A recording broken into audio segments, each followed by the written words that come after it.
You are a marathon runner, and I think you love running. So what is it about running that you love so much? What do you get out of it? That's a good question. Is it time to think? It is time to think. I'm somebody who has never wore headphones while I run. A lot of people, I guess, needed that the motivation to get out and run. To me, I never wore them. I would go on 20-mile runs, and it was a good thinking time. And I enjoyed running with others, but almost as much or more enjoyed running by myself. Not that I didn't enjoy the company of others, but it was a time to be by myself. And it also, I think running shows, I'm at a point, I haven't been running as much right now since I've had my son and been busy.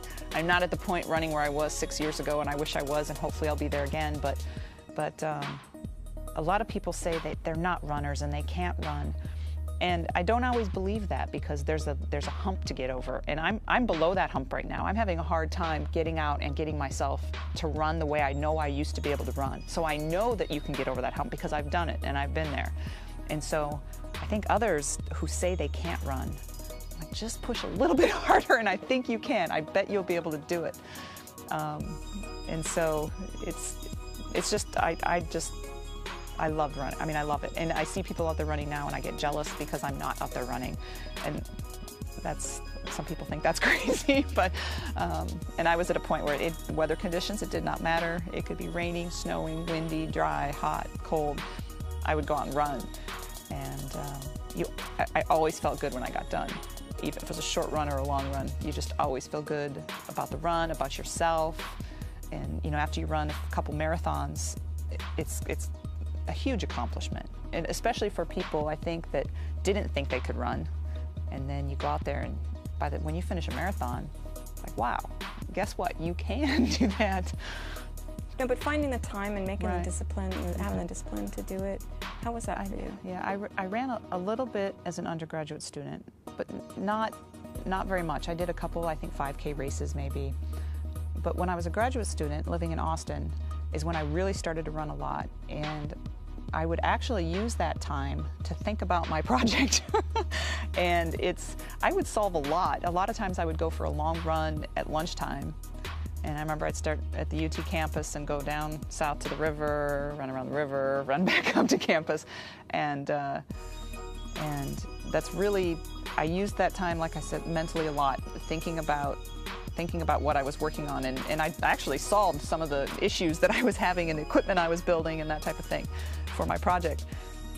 My first marathon, I remember thinking, if I can run 11 miles by this date, and if I can run 18 miles by this date, then I should be able to run the 26 miles by this date. And I put that on a calendar, and I did it. And I got to the point where I was running that, and I don't remember what my long run was before the marathon, but I may have only gone to 18 miles, but I figured at 18 I should be able to do another 8.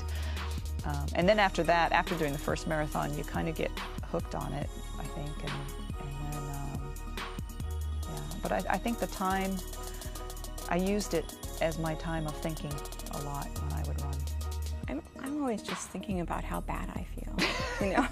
Well, I mean, seriously, I actually like to run too, but I have to. Yeah, there are runs where I have not been happy, and I just want to quit, and especially marathons, where around mile 21, so you just want to stop. But then when you finish, it just feels really good, and within an hour, when should I do my next marathon? You can have completely forgotten about that 1 hour period of time or half-hour period of time, whatever it was, where you just want to stop and sit down and do nothing else. But then you realize, well, I guess I was able to push through it because I finished. How do you get through it? A lot of it for me, I think, is I just don't want to be a quitter. You know, and I know I could do it.